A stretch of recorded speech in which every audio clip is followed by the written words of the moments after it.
주님의 이름으로 평안을 드려 문안합니다. 오늘 우리 함께 할 말씀 요한복음 제15장 7절로서 9절입니다. 너희가 내 안에 거하고 내 말이 너희 안에 거하면 무엇이든지 원하는 대로 구하라. 그리하면 이루리라. 너희가 과실을 많이 맺으면 내 아버지께서 영광을 받으실 것이요 너희가 내 제자가 되리라.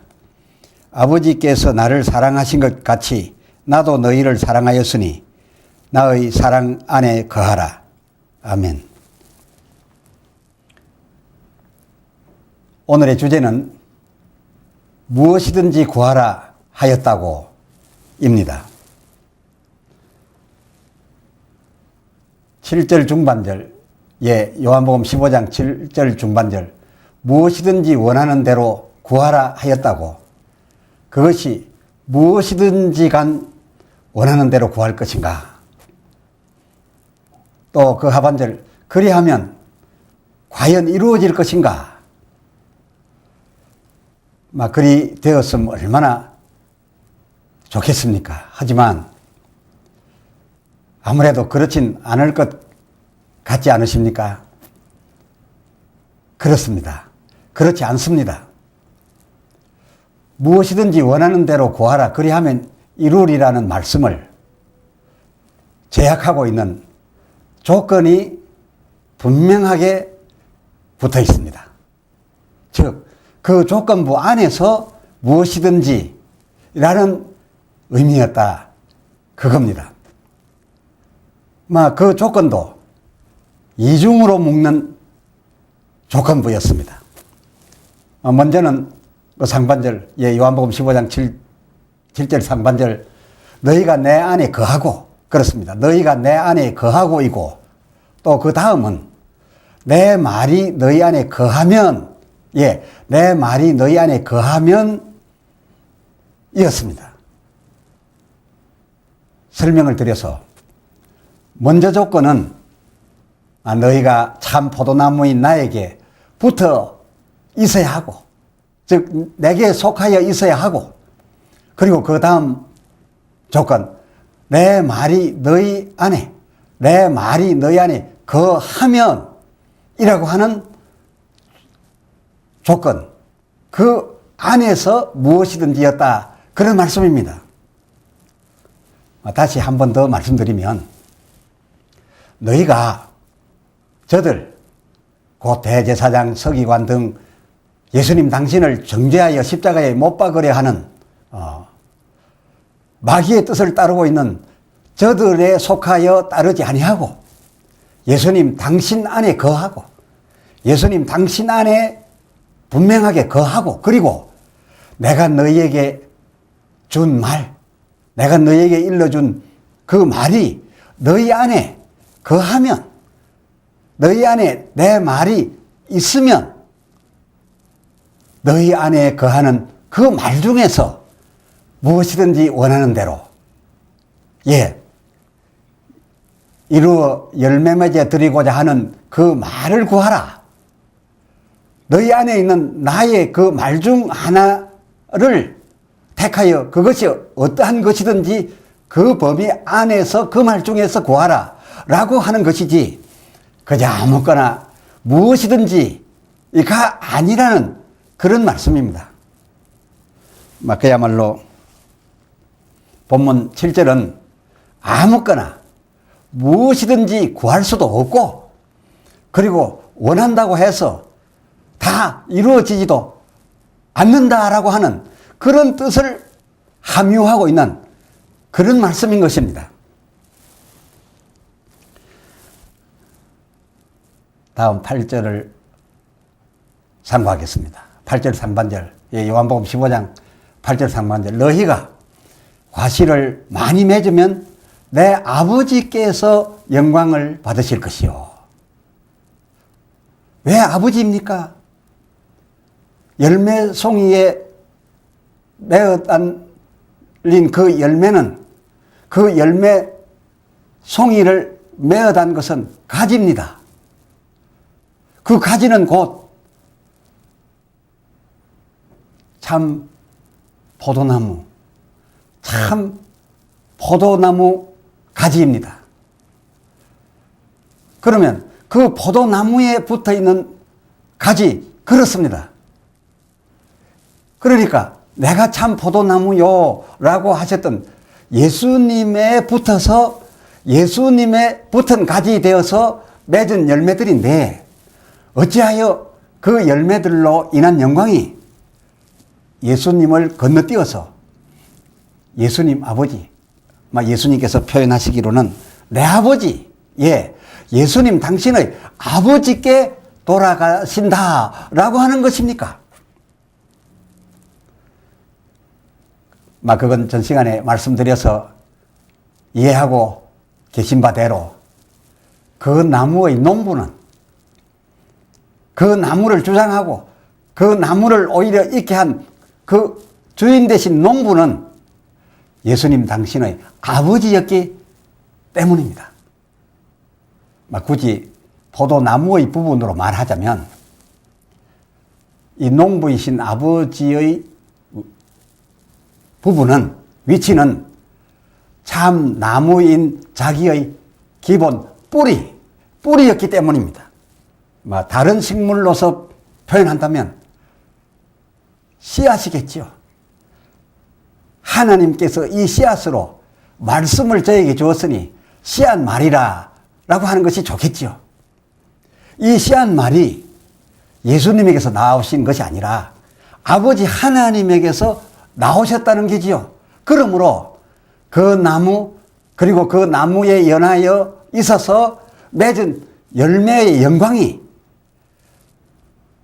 나무가 준 진액이 아니요, 엄밀히 따지면 그 뿌리로부터 나온 아버지 하나님에게서 나온 진액에 의하여 나무를 통과, 가지를 통과, 그리고 맺어진 열매이로 그 열매의 영광이 아버지 하나님에게로 돌아감이 마땅하다, 그런 말씀을 말씀하고 계신 겁니다.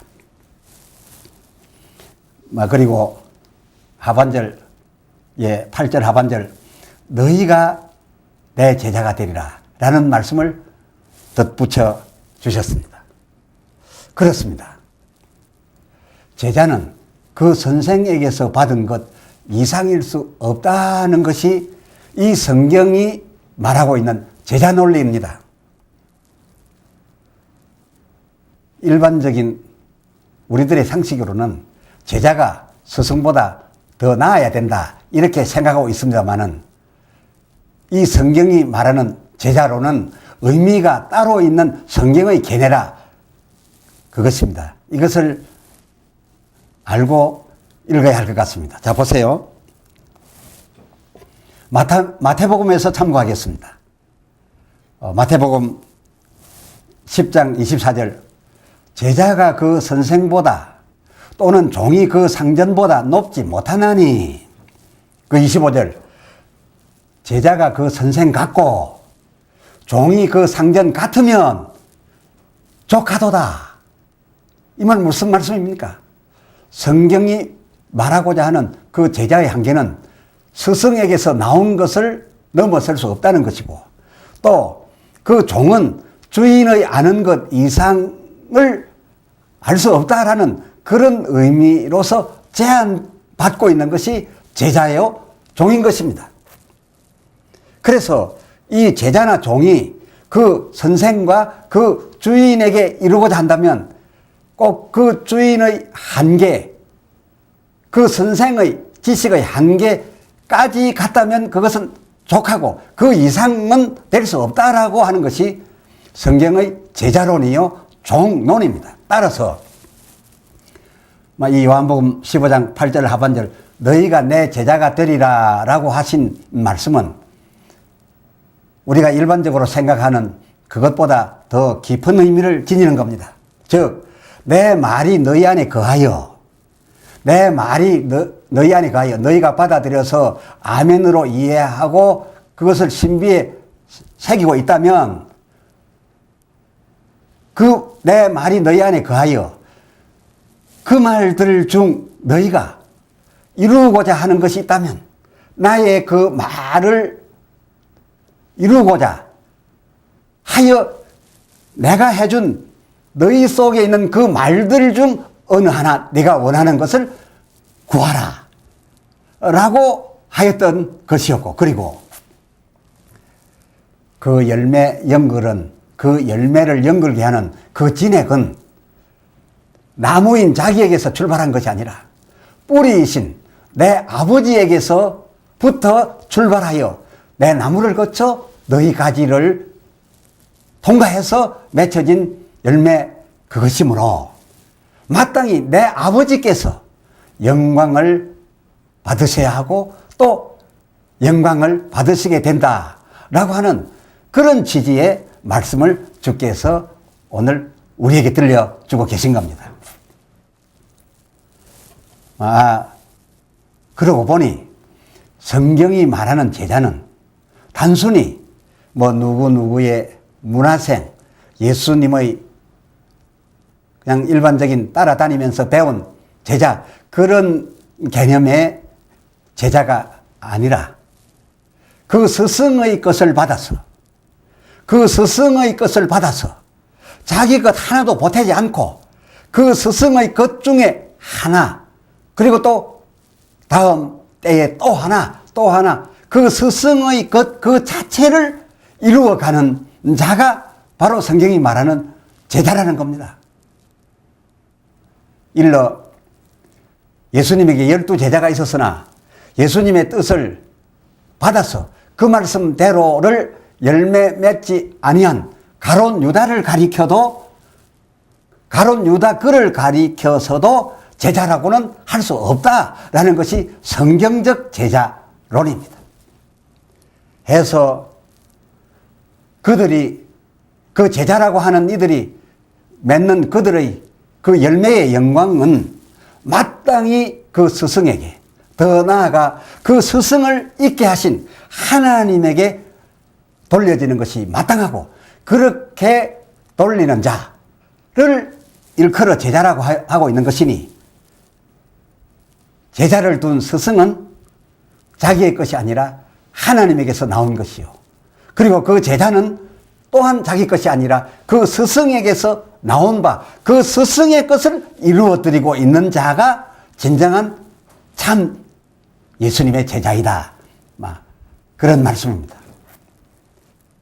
이러한 깨달음으로 다음 9절에, 요한복음 15장 9절을 보면 그 뜻이 더욱 선명하여집니다. 9절, 아버지께서 나를 사랑하신 것 같이 나도 너희를 사랑하였으니 나의 사랑 안에 거하라 라고 하신, 여기 이 9절 속의 사랑은 어떤 사랑인가? 이 사랑 역시 우리가 이 세상에서, 우리 주변에서 생각하고 있는 그런 일반적 개념의 사랑, 그런 사랑이 아닙니다. 예수님께 사랑이라고 말씀하신 바 그것은 하나님에게서 주신 계명이었습니다.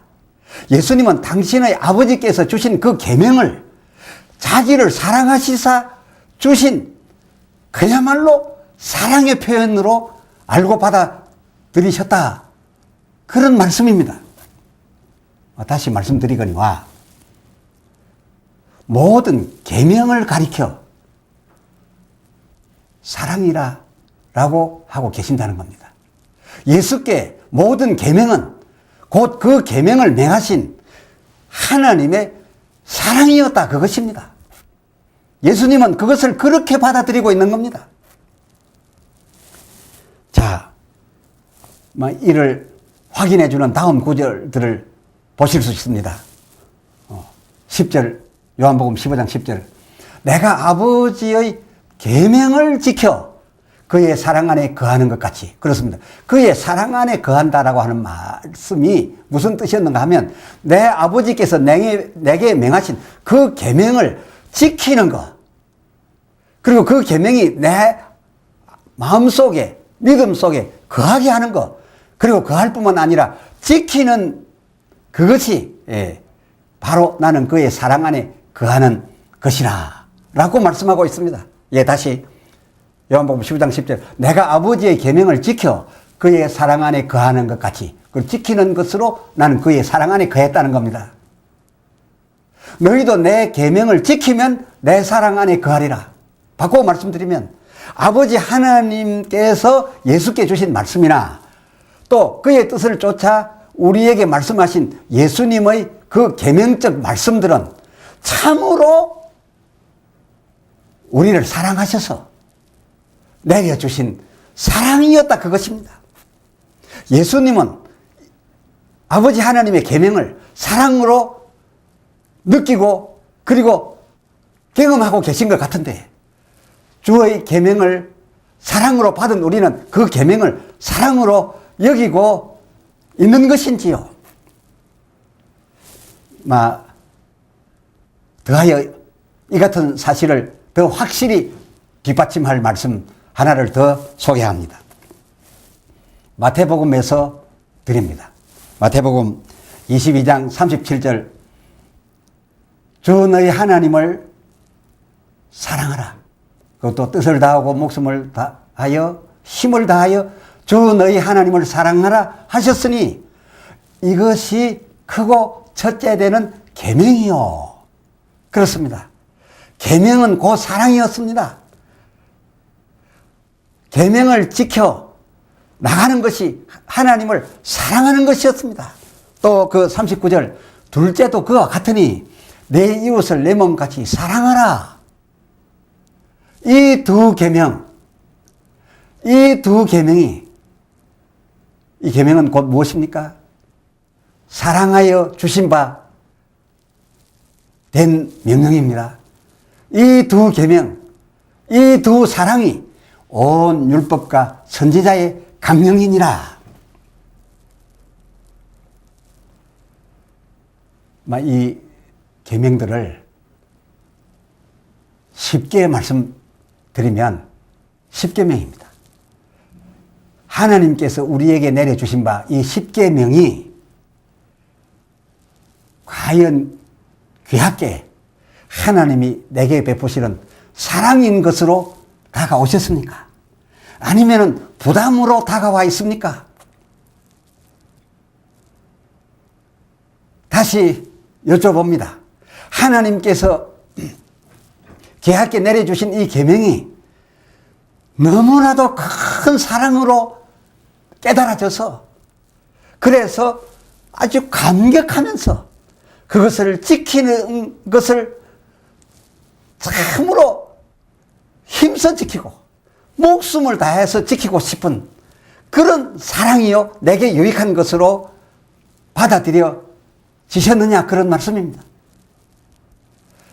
예수님께서는 아마도 우리가 당신이 내려주시는 이 계명 즉 이 참 사랑을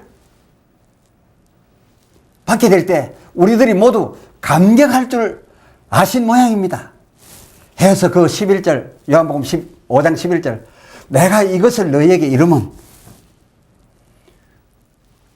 내 기쁨이 아버지께서 내게 계명으로 주신 이 엄청난 사랑으로 말미암은 충만한 내 기쁨이 너희 안에 있어 너희 안에도 있어 너희 기쁨을 충만하게 하려 함이니라. 아니 예수님이 너무 순진하신 겁니까?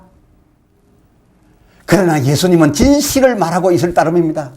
예수님의 이 말씀 등식으로 해서 풀어드리면 계명은 이꼴 사랑이요. 그 사랑은 이꼴 기쁨인 게지요. 다시 말씀드립니다. 내려주신 계명은 그가 우리에게 베푸신 사랑이요. 그래서 이 계명, 이 사랑을 받은 사람은 감격하고 기뻐하는 거지요. 그래서 그 사랑이 내게서 이루어져 열매 맺어지도록 뜻을 다하고 힘을 다하고 목숨 다하여 지키되 억지로가 아니라 사랑에 겨워 감사하여 지키게 되는 것이지요. 오 주여, 우리가 주님의 감정, 주님의 아버지께로부터 받은 그 감동, 과연 같은 감정, 같은 깨달음, 같은 감동인지요. 도우소서. 아멘. 기도합시다. 거룩하신 아버지 하나님, 오늘 말씀을 통하여 예수님이 받아들였던 대로 하나님께서 계명으로 내려주신 말씀들을 사랑으로 우리도 여겨 받게 하여 주시옵소서. 그 계명들을 지키면 그 지킴에 따라 얼마나 많은 유익이 하나님께로부터 오게 되어 있는 것인지를 확실히 예수님처럼 믿게 된다면 그 계명들이 우리에게 주려고 품고 있는 그 진액이 얼마나 유익하고 아리따고 영원한 열매들이 되겠나이까. 우리로 무지한데 더 이상 있게 마시고 성령의 충만을 통하여 아버지 하나님께서 예수께 베푸신 그 사랑, 그리고 예수께서 우리에게 베푸신 그 사랑의 계명, 우리가 받음에 그 계명과 함께 있음에 주님의 사랑과 함께 있어서 늘 감격에 깨어 있게 하여 주시옵소서. 그리고 그 사랑들을 이루고 싶어 밤낮을 가리지 않고 이루어가는 저희로 삼아 주시옵소서. 귀하신 예수 이름으로 간절히 기도드리옵나이다. 아멘. 아멘.